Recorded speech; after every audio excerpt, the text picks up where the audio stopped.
physical pinch, but just a time pinch, and I do apologize. So, good morning to everybody. Good morning, Mr. Reyes. Good morning. First item. Item number 1 is a city administrative officer report relative to an alternative management structure for the Los Angeles Zoo and request for authority to release a request for proposal for the zoo's operation and management. It should be noted that we have since received 2 supplemental reports from the CAO. Very good. Could I ask the CAO to make a report?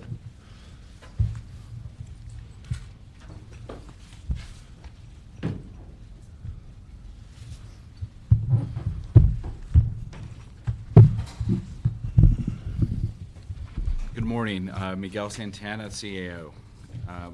As has been reported, we have issued, since the last hearing, 3 other reports. One that seeks to respond specifically to the questions that were raised by the committee and specific members, and 2 that respond to specific questions raised by correspondents. So we'll be happy to walk you through it. Thank you. We could certainly go through the specific questions. I could start off by just laying out some large concepts in terms of what... The thing I want you to lay out is large concepts of what the challenge you see for the future of the city of Los Angeles in a variety of ways, and why you're asking us to do something that you feel will benefit everyone, but a different type of partnership as our traditional method as we've had. That's what I need to know, and what next steps would be proposed. Thank you. Sure. You don't have to look too far and just simply do a scan of stories throughout the country to see that all municipalities are struggling as a result of the great recession that we've encountered. And unfortunately, one of the victims of that recession has been zoos throughout the country. Our zoo is no different. Over the last few years, as we demonstrated in the PowerPoint presentation at the last hearing, we have been slowly depleting the general fund contribution to the zoo. And the city has made progress in addressing a structural shortfall, but unfortunately we still face, over the next few years, approximately $200 million of a shortfall for every year for the next 3 years. And so as we begin to look at how do we sustain the city's finances, how do we protect and maintain the level of services that Angelenos have come to appreciate and expect? How do we honor our labor agreements and avoid as many layoffs as possible? We are proposing that we look at an alternative structure for the management of the zoo that does exactly that. What this plan does, it essentially will ensure that the zoo stay an affordable option for most Angelenos. The zoo is appreciated by families throughout the region. It is a place that continues to be affordable when you compare it to other like zoos in terms of the number of visitors, in terms of what we charge people to come in, about $16, is about right in the middle of the range compared to other zoos throughout the country, which is what our KPMG study did. We want to make sure that the zoo stays an affordable option. The challenge that we're facing, given the projected shortfalls, we will continue have to recommend reducing the general fund subsidy to the zoo, which will leave the zoo left with 2 alternatives. One is to continue increasing the fee for people to come in to make up that difference. They had to increase it this year to be able to make up the difference of the reduction in general fund contribution, and 2, reduce the level of services and the capacity of the zoo as we've experienced already. The petting zoo is practically gone, and unfortunately, if you talk to the general manager of the zoo, he will say that the reductions that we're headed towards will make it very difficult to maintain the zoo and will threaten its actual closure. This alternative structure also, what it does, it protects the zoo from further reductions. What we propose is engaging in an agreement with an outside foundation or a group that would basically commit to raising revenue, not just for capital, but from operations over a 25-year period. And what that does in that context, what it does, it matches the city's contribution through a period of time. We will continue providing, paying for the debt service. We will continue providing the salaries and the benefits of those employees that are city employees in the zoo. But through a period of time, what we would like to see is that our contributions level off and the outside contributions increase. And so what's before you is to seek proposals from an outside entity to provide us a plan of how, in fact, they would do that. Hopefully what that will result in is, instead of reducing the capacity of the zoo, putting it in constant crisis mode, it would stabilize the zoo and actually result in enhanced services for the visitor. That is the ultimate outcome here that we're trying to achieve. We're trying to make it a more effective place for families, keep it affordable, and providing the kind of quality of services that people expect from Los Angeles. All of this in the context of avoiding layoffs for our workforce. The men and women who work at the zoo work there because they believe in the mission of the organization. Some of them, half of the workforce are in classifications that could be in other parts of the city, and they have chosen the zoo because they believe in what it's about.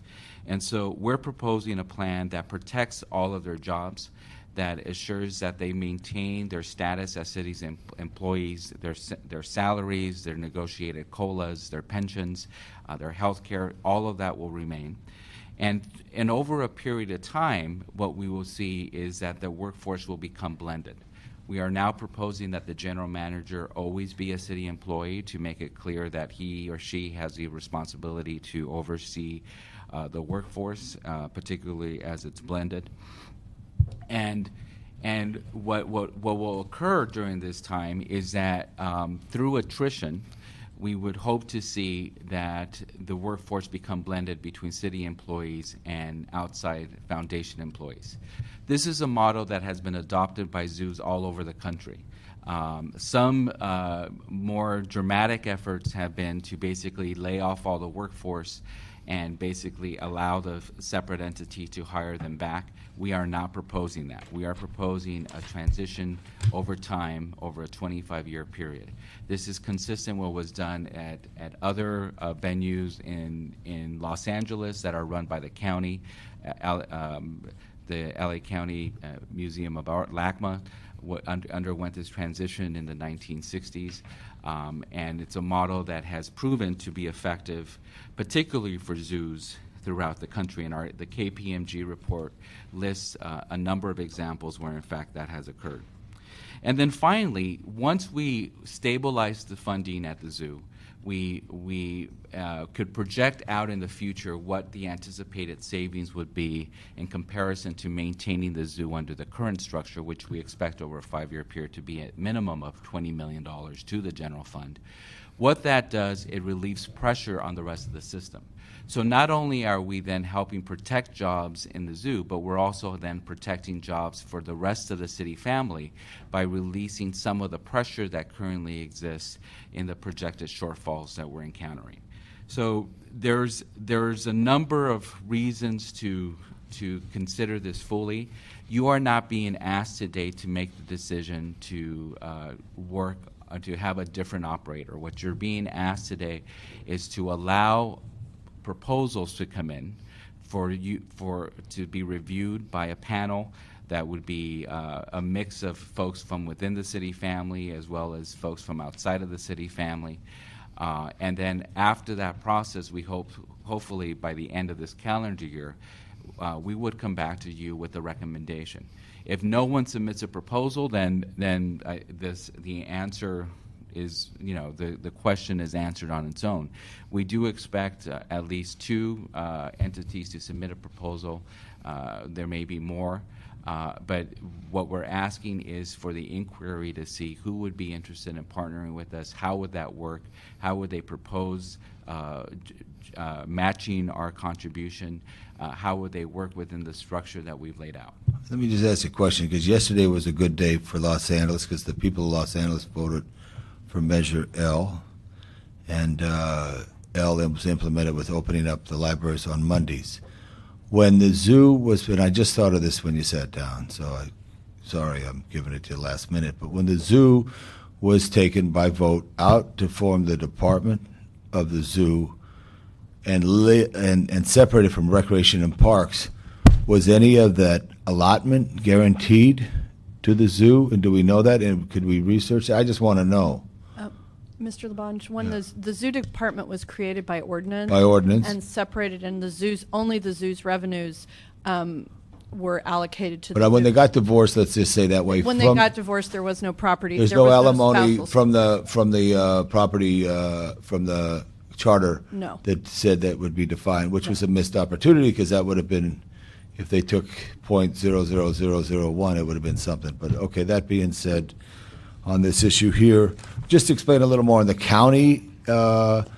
The Los Angeles Museum, Los Angeles County Museum of Art, and the Natural History Museum, and the Hollywood Bowl, which is a park facility, park and recreation. Right. Give us that little brief on I'd that. be happy to do that. Let me first respond to this last question that you raised. We need to be, yesterday was an important day. You and others were able to announce the reopening of our library hours. But it's also important to be clear that there was no new funding that came out of Prop L. What Prop L did is took money from the general fund, which provides services pays for police, fire, and other things, and reallocated that. The challenge, we could certainly do that as well for the zoo, but it would take away from Rec and Parks. I understand that, but to understand the history of the city in 1925, when they established the charter, the modern charter, was revised in '99, it amazed me that the people said our libraries and parks, and the zoo was part of the park system, and again, I'm just thinking this right now, and that they set aside a piece of the pie, which I thought was visionary back in 1925, and I wish I had the vision to talk about that in the last year on this issue, to see if there was anything in that, to research the file, because did they just walk away from what was a source or whatever? And I know it was more of a management problem, above at the time, as opposed to an operational problem. Right. That being said, on the park, do the parkland at the Hollywood Bowl. Okay. That's now operated. The county still owns the bowl. The park department administers the bowl, but the operation is the Philharmonic. That's right. The model that we're pursuing is consistent with other venues throughout the county. It includes LACMA, the Natural History Museum, the Hollywood Bowl, Disney Hall, the Music Center, La Plaza de Cultura y Arte. These are all county venues owned by the taxpayers, supported and maintained by the taxpayers on an ongoing basis, in some cases for the debt service and for the construction, and in all cases for a base level of operations. And essentially what the model does is that the county provides a commitment of funding to maintain the facilities clean, to maintain them secure and safe, to maintain them in terms of the folks who work there in some cases security, and the private foundations, what they do is they raise the money for the actual program. And so the program is often easier to raise money for than it is to keep toilets clean. And so here we're pursuing is the same kind of model.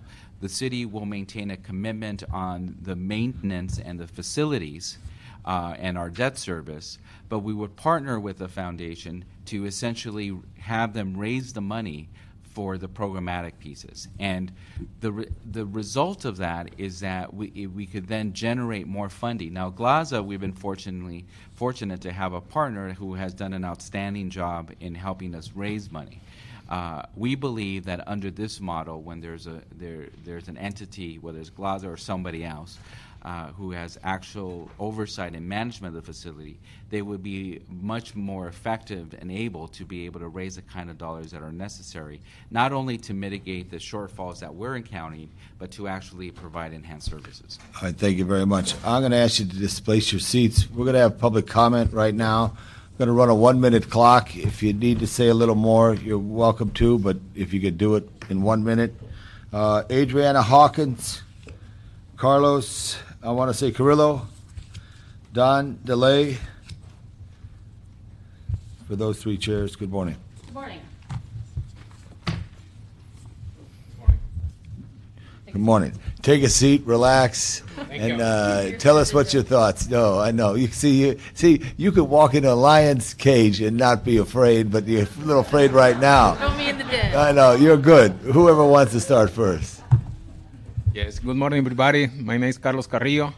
I have been working for Los Angeles Zoo for 23 years, and I'm very proud of that.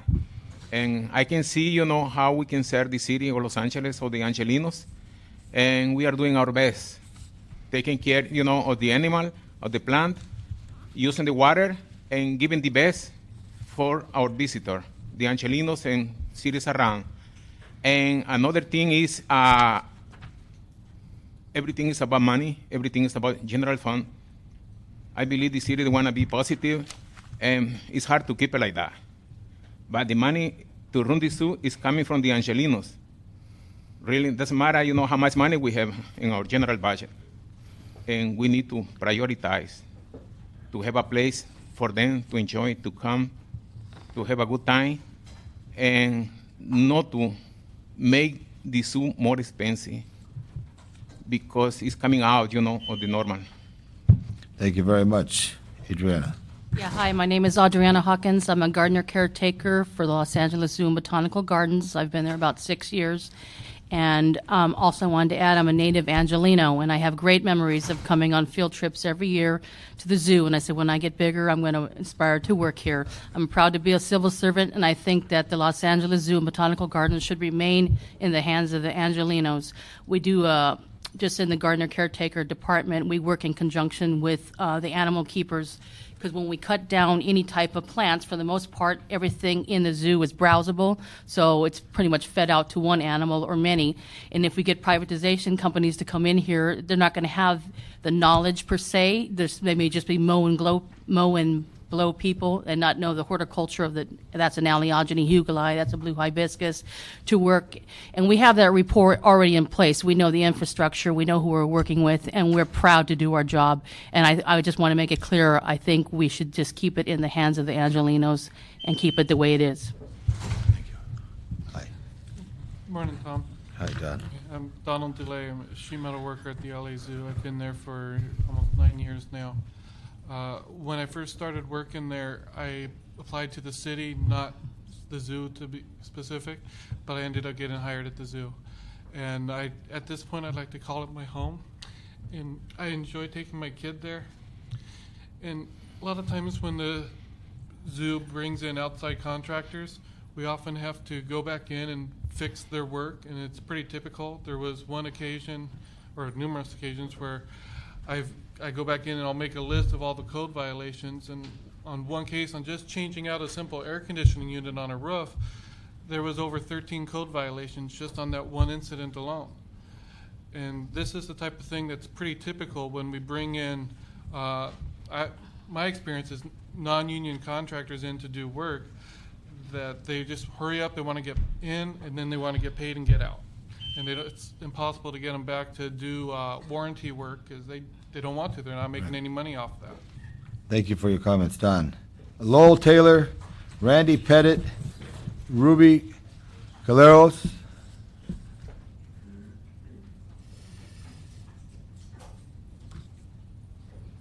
Hi, Ruby.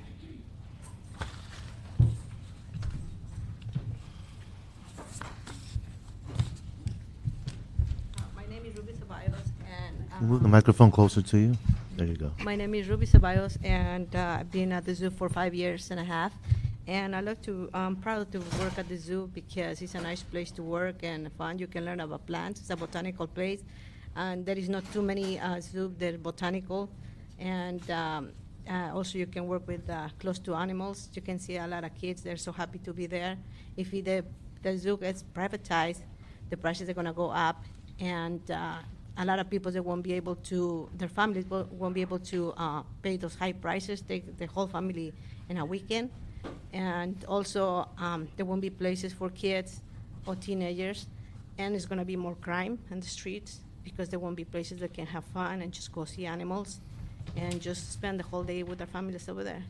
So, and also, we also work at the, we work outside our MOUs. I'm a gardener, and sometimes I have to do like help at construction. Keep going. have to help construction, and we work also with the keepers. We have to help them when they have to move an animal or other things they have to do. And everything at that zoo is browsable, the trees, the plants, and everything. So basically, everything stays in there. So, and we have our facilities that we use the manure that is compared for fertilizer that we use sometimes at the zoo. Right. And it is, we don't have to buy anything, from other companies. All recycled. Very good. All the time. Thank you very much. Good morning, gentlemen. Pleasure to speak here. I'm Randy Pettit. I've been the plumber for the LA Zoo for 11 years. I also was one of the plumbers that rebuilt this place. I also did 911. I also did Staples. I see people comparing us, the zoo, to the Hollywood Bowl. Hollywood Bowl is a building. Disney Concert Hall is a building. The zoo is essentially a small city. It's not the same thing. There's tons of underground.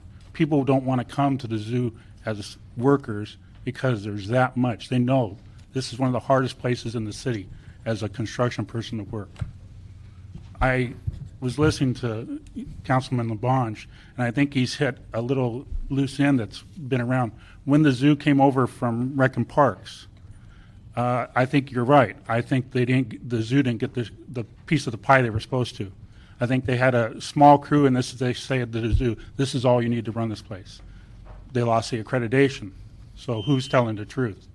Also, the amount of infrastructure coming up is going to increase. We have more life support. You have all these new exhibits, beautiful exhibits, the elephants, sea lion cliffs. They all have infrastructure that the other exhibits don't. And we're going green. We have the new Lair building. That's going to be green. I'm not just a plumber. I'm going to be replaced by a plumber. I'm a Goodwill ambassador. I work outside of my MOU. I help people all the time in the zoo to find their way. I do my job. I think I'm very good at it. It's not just a building. It's a full-on major facility, comparable, I don't know, to any. I understand. There's nothing like it in the city except sometimes the city council. No, that's just a joke. Mr. Taylor. Okay. Good morning, gentlemen. My name is Lowell Taylor, and I've been an employee for the city of LA as well as for the zoo for the last 6 to 9 years. And it's a pleasure for me working at the zoo because I get a chance to feed the animals as well as make up the food for the animals. I get a chance to also show the customers to come into the zoo the different things, the different areas of the zoo as to where they're going. And it takes me great pride and privilege to show the animals, to show the people that we care about the animals there as well as we care about them. I know each and every one of you do. Thank you very much. Now I'd like to call on Arlene Sturm. Is that correct? Arlen. Cheryl Parisi, Lewis, Ardita.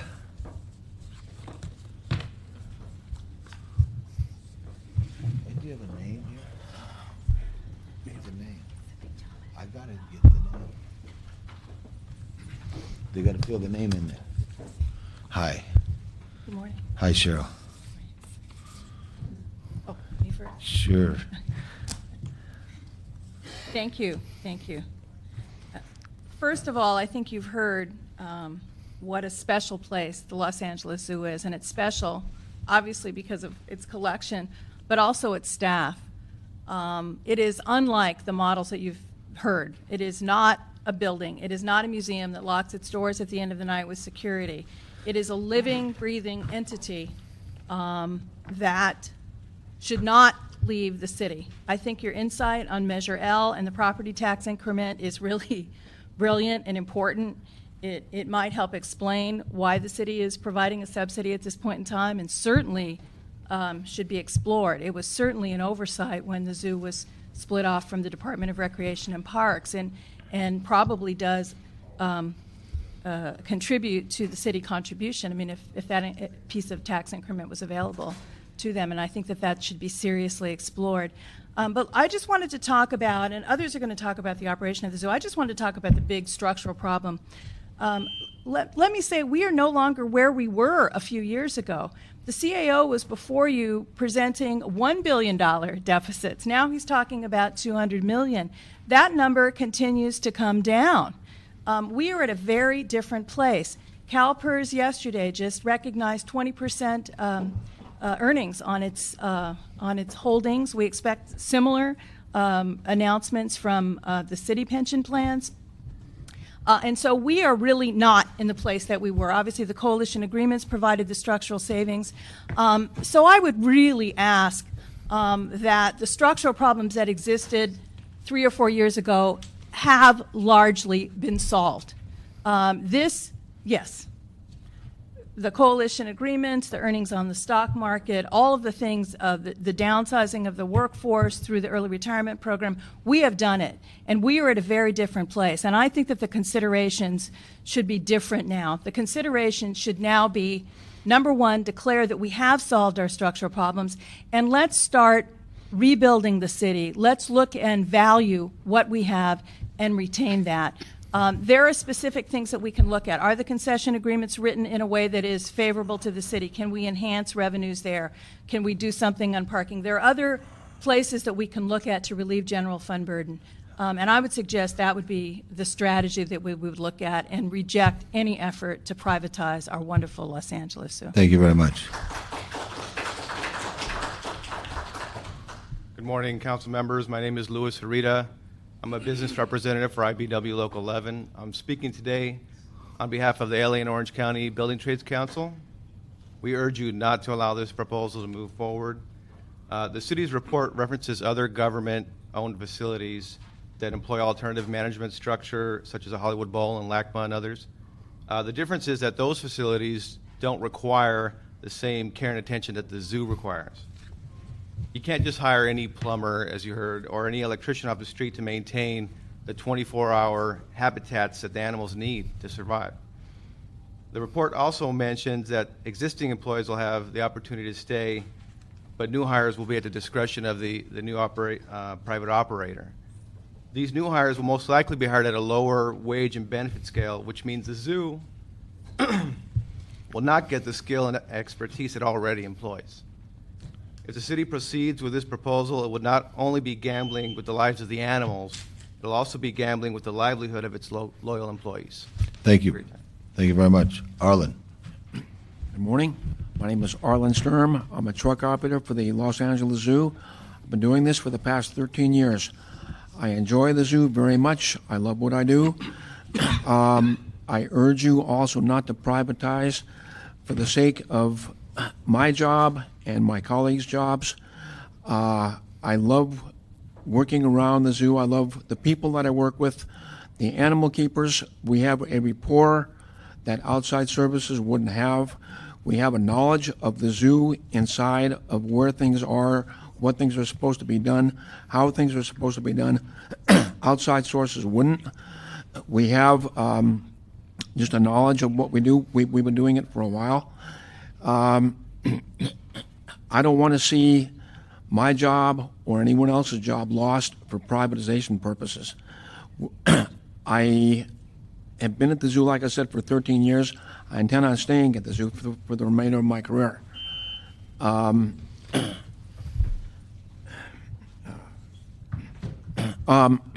Please don't privatize for the sake of my job and everyone else's jobs.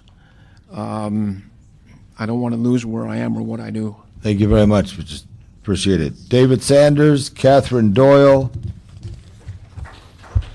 Neil Ward.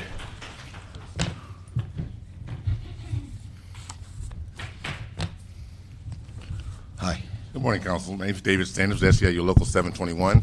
I just want to, just for the sake of brevity, I know there's time on that. I do want to refer to a letter that was sent out to this committee. Just want to highlight some of the points in it and hope the council will take consideration of these particular points. And just a few. Now, I put on my glasses so I can see you. And some of the things that are listed in the RFP is just real specific questions. So, under the provision of the RSP, it states the city's interest in a proposal who would maintain the current collection the same appropriate equivalent type and size, but is open to different proposals. What does this mean? The select proposal will have the right to ownership, including the right of alienation over the city's collection without any requirement approved by the city during the terms of the proposed agreement. Under the terms of the proposal, and the KPMG report study indicates operating supporting operating support ranging from $12.9 million to $13.8 million annually. Can you break down this? I don't know what those numbers mean. It's not clear in the RFP. It also states in the RFP. Well, question I have is, what's the policy regarding subcontractors of a newly privatized operator? Would the Department of the Zoo and its commissioners be abolished?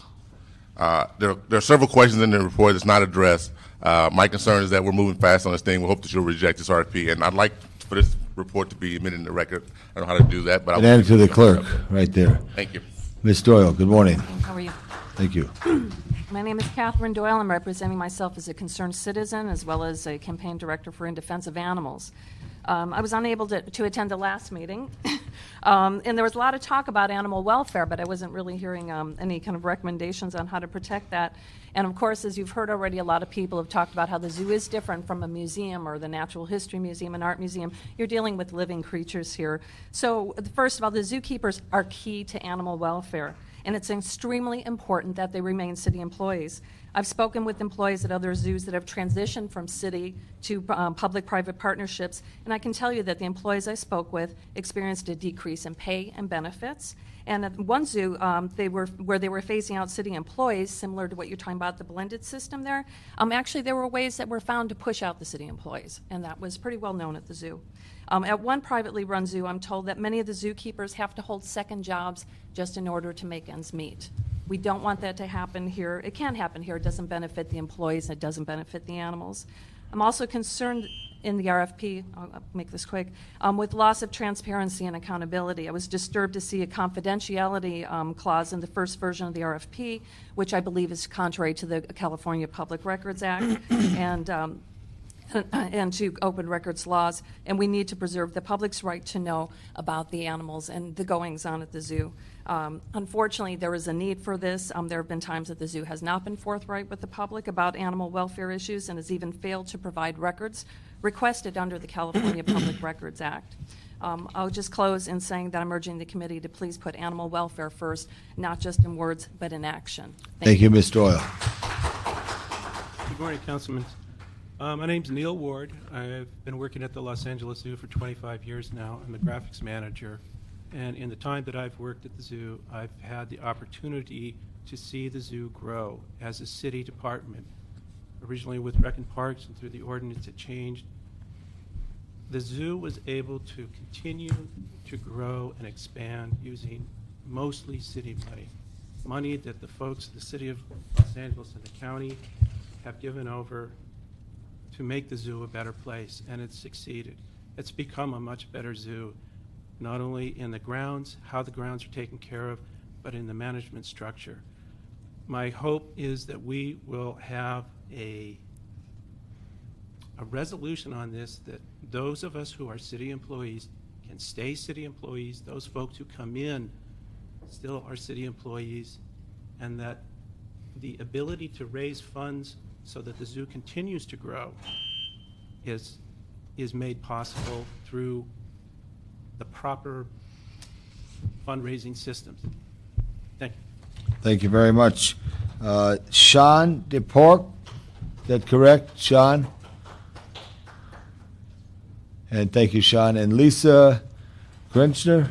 Excuse me, Lisa. Pronounce your name. I'm Tom Labangi. Pronounce your name correctly. Gerenser, thank you. All right, Sean good. Denbach. All right, Jenbach. Thank you very much. Thanks, Sean. Okay. Sean Denbach, I'm a native Angelino, and I've had the great fortune to say I've been raised at the Los Angeles Zoo. My mother brought me there before I could walk. I went to the North Hollywood High School, where I went to the Los Angeles Zoo on a daily basis. And I must say, it effectively nurtured a passion in me to want to take care of the community around me, the nature around me, and to share that passion with others. I've had the joy and privilege to work at a private institution and at a public institution. And I must say, it is a joy not to have to work 3 jobs. I can guarantee the quality of my work has gone up, being able to work at a single institution that supports me and all the things that I can do. And one of my concerns, not that I am against any private institution supporting LA Zoo, I think we welcome any private institution to donate and support the zoo. One of my concerns is that the fabric of the zoo will change once the transition begins. The people that are there because they are passionate about what they do. The people that are there affect every single person that comes in there a different way than a person that doesn't have a dedication and commitment, a lifelong commitment. I can tell you right now, you give me an opportunity, I will retire at the Los Angeles Zoo. A proud and happy man. That's all I have to say. Thank you very much. Lisa.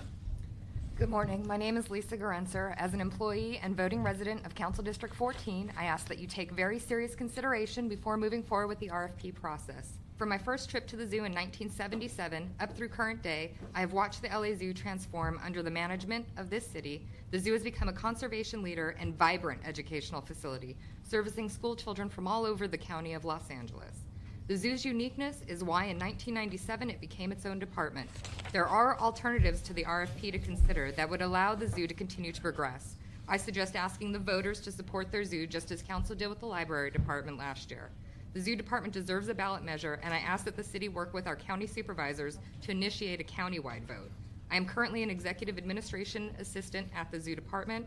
I've seen this department have a positive effect not just on the zoo's visitors, but also on its staff. Keep all city employees, regardless of class code, employed at the LA Zoo, working for the zoo department. It is the dedication of the entire city zoo staff that keeps the zoo thriving. Thank you very much, and I got your written letter here, too. That is a general comment, and those who are opposed to it, we have cards of people who are supportive of the process. I'd like to call on them, and if they have any. Jeb Boner, Beverly Kenworthy, Marlene Taff. Excuse me? Madeline Taff. Madeline, I'm sorry, I need glasses. Okay. Good morning. My name is Jeb Bonner, and I'm the Chief Financial Officer at Plaza. Today I want to address some rumors about how the Greater Los Angeles Zoo Association conducts its business and what Plaza as an employer and a blended workplace can provide. Recently, we have heard claims that Plaza employees are not paid or that Plaza does not provide benefits to employees. This is untrue.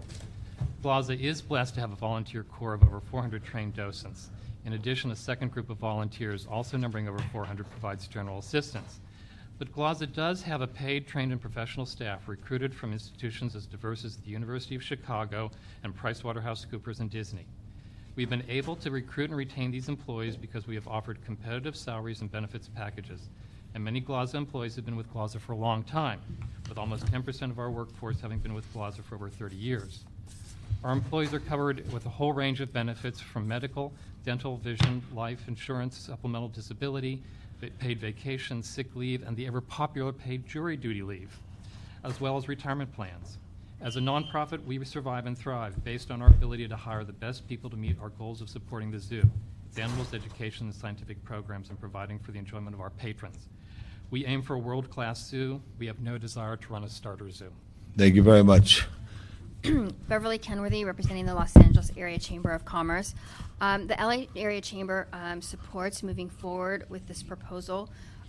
We are not talking about privatizing the zoo. We're asking that somebody other than the City of Los Angeles run the zoo for the city. And we're concerned that if we do not move to this model, that it will be to the detriment of the zoo and to its employees and to all Angelinos. We understand the concern about jobs. Change is hard. But as this proposal develops, I think we should, address some of these concerns. So we urge you to move forward, and we think it will be to the benefit for everybody. Thank you. Thank you. Madeline. Good morning. My name is Madeline Taft, and I'm a GLAZA trustee, a GLAZA docent, a GLAZA donor, and a GLAZA member for the past 45 years. In my capacity as a GLAZA trustee, I've had the opportunity to sit on the development committee and work to solicit donations to the support of the zoo. My husband and I have given quite generously over the years, supporting almost every capital project the zoo has undertaken. But every donor does not feel exactly as we do. Many donors fear that their donations will not be used to support the animals or education programs or capital improvements that will be funneled off into the city coffers, and so they ultimately don't give. GLAZA has just completed a major campaign feasibility study, and it was 100% unanimous among those interviewed for the study to endorse privatization. Of that 100%, the majority felt that they would increase their support for the zoo if it was managed by the private operator. While the study was not a referendum on privatization, it is clear that donor sentiment is solidly in favor of GLAZA becoming the operator of the zoo, and that such a move will improve chances for greater philanthropy. Thank you very much. Lynn Toller, Ann Ireland, and Jane Cobbler, is that correct? You can't give your minutes to her. You could just say, I pass. Okay. And your name is Ann? I'm Jan. I know, but who's Ann? Me. Okay, and who's Lynn? Lynn? Okay, Lynn, good. Okay, here we go. My name is Ann Ireland, as you know, and I am a member of GLAZA. Sorry for having to read this, but I want to get it in within the time allowed. Sure. I know that one of the issues that has been raised in regarding the privatizing the zoo could bring more money to the zoo. One of the ways is that the zoo would have more money to use to market and promote itself in our community. It is a known fact that other zoos in Southern California spend $3 to $4 million in our market alone, and the zoo department's marketing budget doesn't even come close to the $1 million. The zoo currently has a lower profile in our community because there aren't enough sponsorship or marketing funds available to promote it. The visibility of the zoo needs to be significantly raised for two very tangible reasons. First is the need to get more foot traffic through the gates, which translates into more revenue. Today, the LA Zoo simply isn't on the to-do list of most people in the area, especially tourists. Los Angeles is a tourist town, and the zoo has lots of competition, as we all know. It needs to be on the list of things to do in Los Angeles, as are zoos in other major cities. The second reason is that the zoo needs to be elevated in the philanthropic community, and I emphasize philanthropic, as a community resource in which Los Angeles should take pride for its role in conservation, education, and species protection. With increased marketing dollars, the Greater Los Angeles Zoo Association, which we call GLAZA, or know as GLAZA, as a potential operator of the zoo, will have a greater ability to concentrate public attention on the institution as a whole and its vital role in education and conservation. And I'd like to add that I believe that GLAZA has massive compassion for our animal collection. And I believe that that compassion will be shown in future years as the zoo is privatized, and we have an opportunity to do more of what we do now very well. Thank you, Ms. Ireland. Hello. Thank you. I agree with everything that she said, and I would like to add, I'm sure we've all seen those billboards from the San Diego Zoo. And as a volunteer at the zoo, whenever I'm out and I see a family with children, I say, oh, hello, and, have you come to the zoo lately? I can't tell you how many times I'm surprised by a family that says, oh, do we have a zoo here? I mean, it's astonishing. So, yes, if we had more money and we were run by a nonprofit, nonprofit partnership, we'd have more money to spend on marketing. Thank you. Thank you. Thank you very much. I want to say this. Ryoko Espinoza, Betty Dunbar, Duncan, Crabtree, Ireland. Okay. Thank you. Hi, my name is Rocio Espinosa. Hi, Ms. Espinosa. Hello. I've been raised in LA. I'm an avid zoo lover. I left the state for school, and during that time, I have traveled around to different facilities throughout the U.S. and abroad, and have compared and contrasted, the different zoos and how they've run. And just coming back from Colorado, I was able to see how the Denver Zoo is run. They are also run by a private support group, and I was really impressed the way they were run and what they were able to provide for the visitors and the members. And coming back to LA, I was, when I heard about us trying to transition into that same thing, I was really happy to hear that because I saw the potential. I understand Denver's a different state, different city, all that stuff, but I could see the potential in our zoo to be just as great. So I'm here to urge you to please pass that RF. Forward. Thank you very much. I'm Betty Dunbar. I love the Los Angeles Zoo. I grew up on zoos, and when I went to the zoo the first time, it was shortly after it opened in the 60s. And we all know it looked like a rock quarry. Plants were immature. It was very unattractive compared to the zoo down south. But when I went there in the 70s on a field trip and had a wonderful docent presentation for my daughter, I was hooked on the Los Angeles Zoo. The commitment to education, the beautiful plants, the wonderful animals, the passion of the people who worked there. I'm concerned that the LA budget problems will cause the education programs to be cut. And I'm concerned about the animal care because of keepers being cut. And I want it to be affordable for families. My own children, my grandchildren have been raised there, and please, I ask that you consider the privatization for an organization like GLASA. Thank you. Duncan.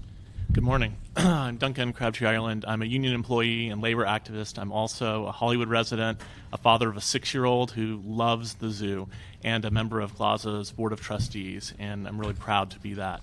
I just want to say that it's obvious there's a lot of concern and fears about what this process is going to mean for the animals, for the employees, and for the members, the citizens of LA. But from my point of view, if you look at the CAO's report, which I had a chance to do, I downloaded it off the internet and looked at it.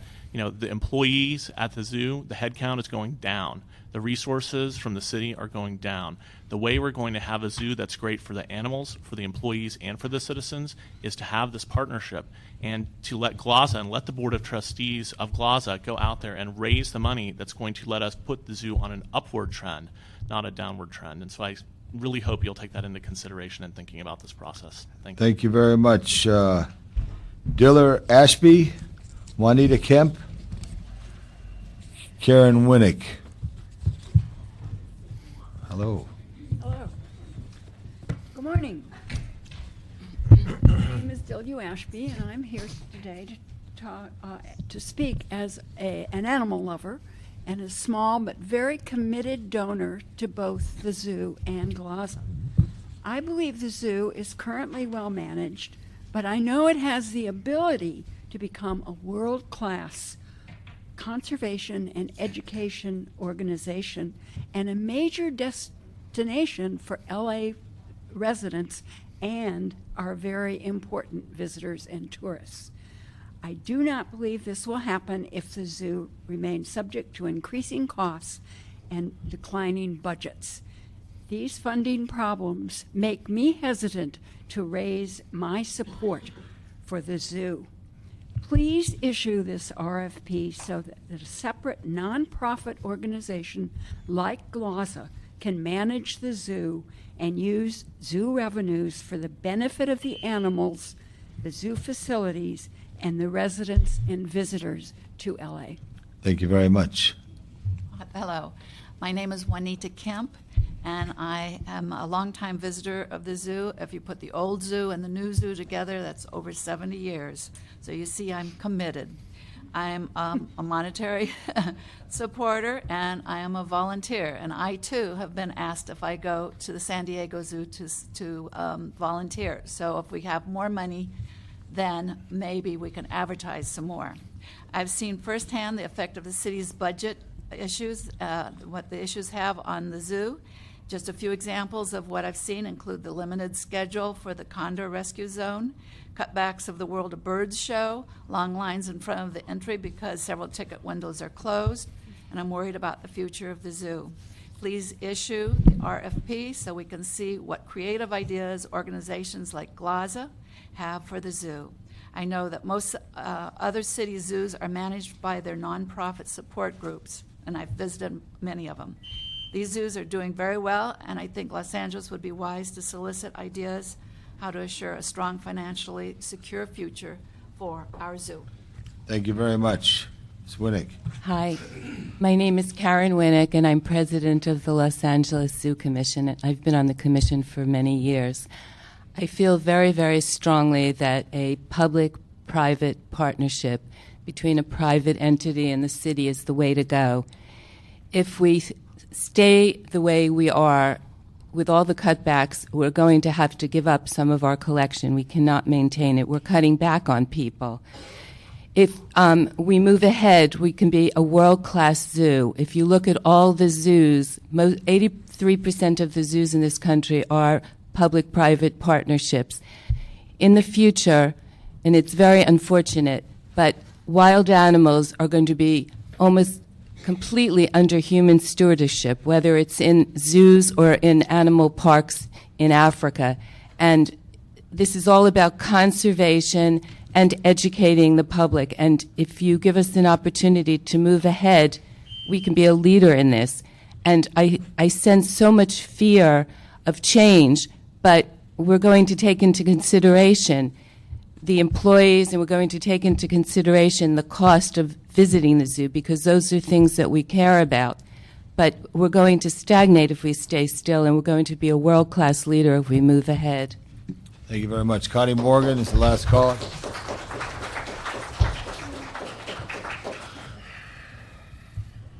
My name is Connie Morgan, and I'm the president of the Greater Los Angeles Zoo Association. And I would like to say I absolutely share a lot of the concerns that everyone has expressed here this morning, especially from the employees. I think it should be recognized that the Greater Los Angeles Zoo Association is a part of the zoo, lives daily at the zoo, works hard at the zoo, and works alongside all of our colleagues. When we heard that this was a possibility to open up the zoo to an RFP, we were excited, because we too have seen the decline in the last 3 years of the city's support for the zoo by necessity. We've seen you lose 39 staff positions. We want to try to reverse that trend. We want a zoo that is growing and hiring more people to carry out a very, very important mission. We want a zoo that has the wonderful people we have working at it and able to achieve even more.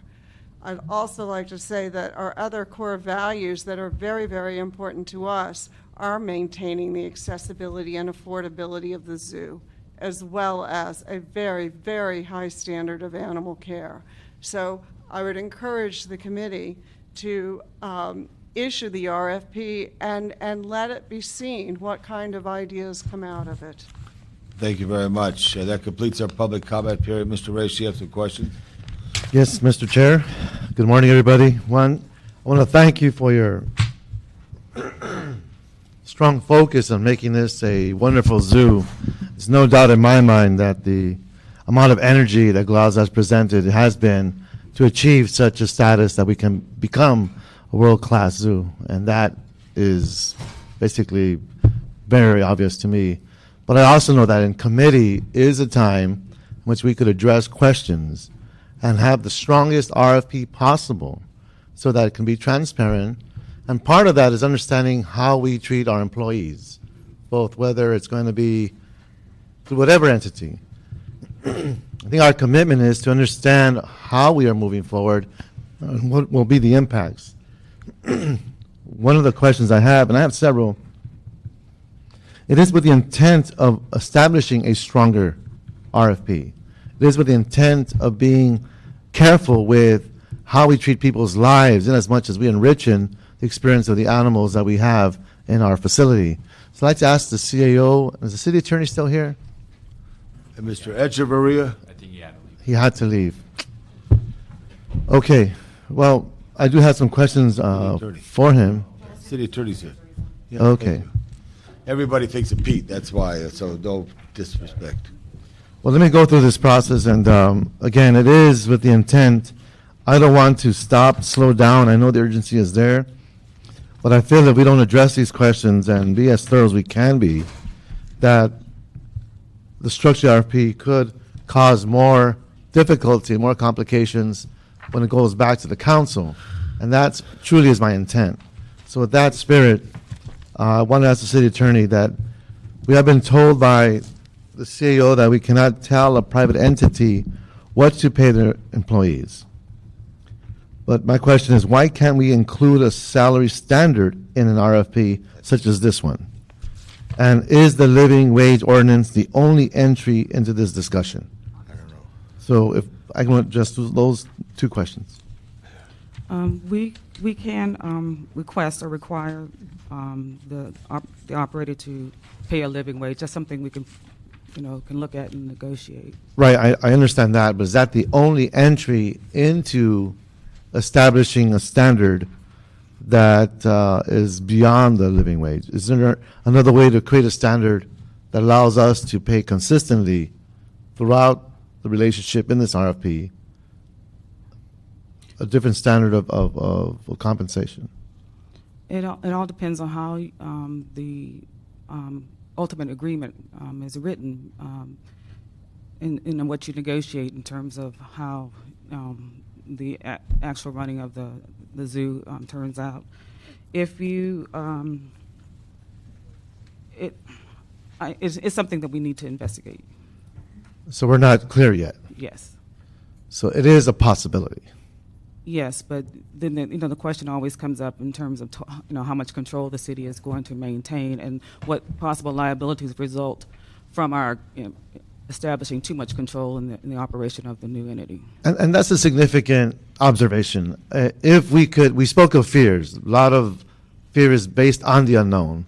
If we can establish clarity by having a greater and clear perspective on what we're allowed to do in the RFP, and if we can create the capacity to maintain certain standards of compensation, I believe that allays many of the fears that are currently out there. So I think that's clarity that we need. The other question is... Councilman, if I yes, could add on that point. Please.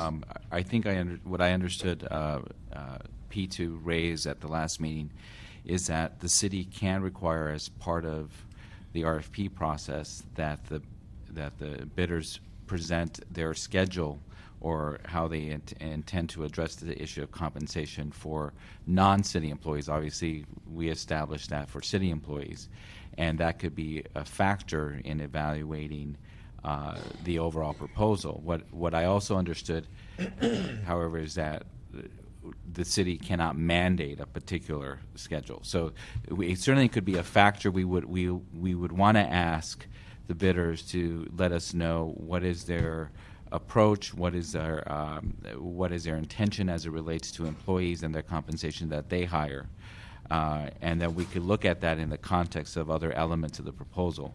Okay. And so we would recommend doing that. We would recommend that the bidders be required to submit, as part of the proposal, a discussion about compensation for their workforce, benefits, et cetera, and that be included in the mix of issues to evaluate. So we could add that? That's correct. Okay. Next question for the city attorney is, can we extend the length of the agreement to encourage a higher salary standard for employees to serve as an incentive? Could you repeat that? Can we extend the length of the agreement to encourage a higher salary standard for employees to serve as an incentive? I think there are a number of things we can look at, and that's one of the factors we can Okay. In terms of the term, beyond 25 years? Right. It's understand we could go as far as 55 years. That's okay. No further than that. Okay. Okay. Now, when we look at the second set of questions is regarding the pension and health care costs cited in the CAO report. Are these projections based on the old labor agreement or the new one just negotiated? They're based on the new agreement. The pension contribution of 4%. That also includes the salary raises that were spread out over a period of time. Okay. To the CAO, Mr. Santana, I'd like to request a report back on alternate funding scenarios for filling the general fund commitment, including, but not limited to, the following revenue generators: signage. I know there's discussion about a special use district, assigned use district, parking, and assessment district, and concession agreements. So again, looking at these alternative scenarios for filling the general fund commitment, if we can analyze those areas of potential generators. And we'll report back prior to going to council. Right. Well, according to the CA report, there are only 2 interested parties thus far in the RFP, including one from Europe. I'd like to request a report back on the role that can DWP play in what they can play in providing discounts and incentives that can help in making the operational cost of the zoo more efficient and thus attract a wider spectrum of potential bidders.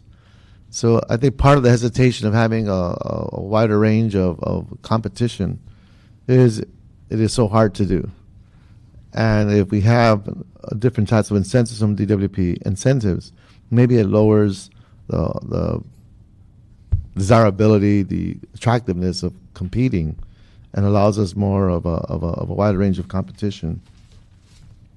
So as you can see on the nature of my questions, it really is about Councilor LaBonge. I understand we have a sense of urgency to move this forward, but I really feel that if we were able to look at these questions and get these answers, we would have a stronger RFP. We have an RFP. I have yet to hear from the mayor's office as what their opinion is on this. According to the charter, they have the power to hire and fire the executive directors of our departments. I have yet to have time to meet with the executive director of the zoo. I'd like to see what he sees. I'd like to understand what the employees are going through. I'd love to just absorb the generosity of GLAZA and how they've made a difference in all of their contributions and their hard work. I haven't had that opportunity. So I'm trying to state that it is critical that at this stage, Councilmember, that we have these questions answered, that we have the opportunity with the mayor's office, so that we can have the strongest RFP before it gets out there. So I know you were pushing hard to get this out, and I understand. I was pushing hard for this meeting. Right, but we're meeting now, so we're going to make a decision in a few minutes. But I appreciate what you're saying, Mr. Reyes. And so I would ultimately, given, and I also understand that there was a second supplemental to questions raised by the unions as well. Yeah, we received, we were copied on the letter sent by SEIU to Mr. LaBonge, to yourself, and we responded to that last night. So that's part of the public record. Have they had the opportunity to see your responses? We made sure they got it today. Today? Yes. And we emailed it last night. But they haven't been able to digest it, I'm sure. They haven't really digested, and you and I, your team met with my team yesterday at 2 to go over the report. What I'm saying is it just feels that it's like we've got the pedal on the ground. I mean, we're pushing hard. We're full speed ahead. And, we're getting warning lights everywhere. And I'm just thinking we should be a little bit more cautious to have that strong RFP. Maybe we could just get off the pedal a little bit, slow down just a bit. I'm not saying stop it. I don't want to delay this. But let's give the unions a sense that we are listening to them, that they do have a chance to respond. I'd love to have an opportunity to meet with the executive director of the zoo. I'd like to hear what the mayor's office is thinking. I haven't heard from them yet. And this is an RFP. This is a treasure. This is an amazing facility for the city. We should have the clearest, most articulate RFP that looks at all these different facets in a manner that makes it strong. So, Councilmember, I would just like if you would consider keeping this in committee today, just so we get these report backs. Let's get the position of the mayor. Let's get the feedback from the unions, and let's have the executive director of the zoo speak to these issues in a manner that eliminates the fears that employees are expressing to us today. Thank you, sir. Well, thank you, Mr. Reyes. And as I opened my remarks, I spoke of yesterday in the library being a wonderful day, and the day before was a wonderful day. I was with the mayor and Supervisor Yaroslavsky at Mulholland and the 405, but the mayor and Zev had the microphone. I couldn't speak. But as I sat and overlooked the success that took place there, I thought that what created the 405 was not a tea party, but it was a team party, a team of people, community together to be successful. What created Prop L was a team party, not a tea party that got everybody together. What's going to create our next steps is a team party with everybody involved. Absolutely everybody in this room, everybody loves the zoo. Some have a variety of opinions on some issues, but everybody loves the zoo. No one says shut the zoo down. And to the volunteers and the docents who were involved with GLAZA for years, and remembering the old zoo and how special it was transformed from the Sea League Zoo, which was in Mr. Reyes' district. Mr. Reyes wasn't there then, but it was in Mr. Reyes' district at East Lake Park, in old Lincoln Park, moved to Griffith Park, and now the 1965 zoo, or the new zoo as we call it, and then the transformation of the zoo. What is happening to us, though, and I appreciate, Cheryl, your thoughts, is we're in a dynamic world of change. A fellow that I hike with in Griffith Park thinks that consumerism, as we've known it in the past, is going to dramatically change due to the globalization of the world economies. And in a way, I'm just saying this for the people of other parts of the world, their lives have improved because it's globalization, but the big piece of pie that America dominated with is now being cut up in a variety of ways. So there's challenges that we have to look for partners. I would really like you to strike the word private from this and say community partners. And if that could be done, because it relieves fear that people have that it's privatized. I see community partners. I don't want to mention the group because the city attorney, not Madam City Attorney present, but the other city attorney, I should not mention the group, but a partner with the zoo now has been exactly what we kind of want in that type of thing. Now, if that kind of partnership could be enhanced in a variety of ways to make the overhead less and take care of those dedicated employees. I love the story of and I'm sorry, they probably ought to get back to the zoo. They went to North Hollywood High and they got a job. The zoo magnet, it worked. I mean, that was really what we want. This is a champion place. I'm for success. Success is partnerships. It's not necessarily privatization at all. It's partnerships and how we could define that and see what our overall costs are to be able to reduce it. San Diego didn't have the benefit or the whatever that was to be part of what was Southern California's boom in the early 1900s when Mulholland brought the water here. San Diego doesn't have water, but they do have a zoo. San Diego purposely created that zoo to get 3-day weekends for big families from Los Angeles to go down there, and it's $40. That's a lot of money. We don't want that in the Los Angeles Zoo. We want a family experience. And last night I sat next to a person who runs the Bonaventure at a program, and his friend went to the zoo, had a wonderful time, Mr. Lewis, in experiencing our zoo. Education, conservation, it was expressed care for the animal and the collection. Not only just the collection, but the gardeners who take care of it. We could win everybody, but we have to define a package that is a team party as opposed to a tea party. I don't want to take it like and twist it so that we kind of get, and I know you got a heart. I know you got a heart. I shouldn't say that's a tough. You do.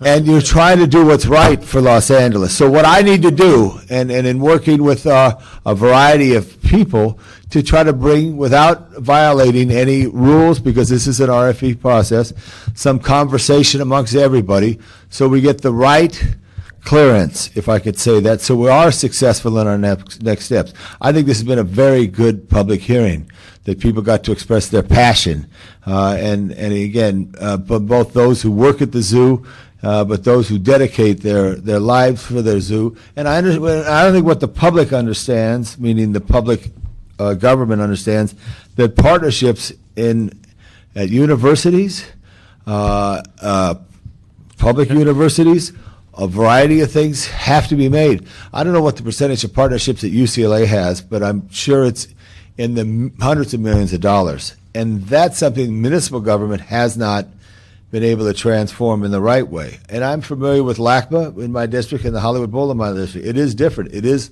buildings. It is a switch that you turn off at night. No one's there for 24 hours. Mr. Chair? Like that, yeah. I hate to interrupt. I know you're on a roll here, but we have 4 minutes left for council. Right. I guess my question to you is the nature of the issues that I'm posing. Do you see us addressing that on the council floor? No, I think what I'd like to do is meet with with guidance from the city attorney, because this is an RFP process. I like what you said about the mayor's office. I know the mayor is very interested in trying to do the right thing for Los Angeles. It'd be good to have his representative come here. I want to make sure I follow all the guidelines of the city attorney, but I like to have discussions with the CAO, with those who represent labor, with those who may be interested in partnerships, community partnerships, or success. Public-private sounds like public-private, but public-community is what it is. People from the community who care. So this is going to be continued, and I'm going to check everybody's schedule to try to be able to catch with your schedule, because the reality is the pie that we come from is not as strong as it is. That people, consumerism, I believe, is changing where people aren't. They're holding on, and we're going through transformation. But it's still, we got a great zoo. We got great people who work there, and let's continue this to early August. Let's see if we could have meetings that would collectively help us be more of a team as we could move forward. We could complete our report backs probably by the end of this week, no later than Monday. Yeah, and then in doing so, also, I do want to go to council with maybe a very tight report that really answers a lot of questions in reading it, as opposed to going to council and not getting the support that's necessary to look at the next step. And we may reject the next step. Let's see what's outside as a partner that could help us continue the great job the zoo does. Anyway, that is all our items. We're going to continue this We here. have two items, additional items, Council Right. Member. You read them into the record? Certainly. Item number 2 was an adopted budget recommendation relative to a report from the Zoo Department on the privatization of the LA Zoo and the request for proposal process. Good. We're going to hold that one with that, too. And number 3? Number 3 was an adopted budget recommendation relative to reports from the City Administrative Officer and the Zoo Department on eliminating the remaining 26% of the Zoo Department's budget that is still reliant on the general fund. Well, we're going to hold that, too, just to be fair to everybody. I did get a letter from the Friends of Griffith Park that had questions, which I'll forward to the CEO that you could do. Everybody, thank you. And then for those who are not here, before I close, to those who are not here often, Tom Bradley was a great mayor. The room on top, it's a beautiful view. Before you leave the building, just take the elevator to the top and enjoy Los Angeles. We'll see you in a couple of weeks. Thank you. Thank you, Ed.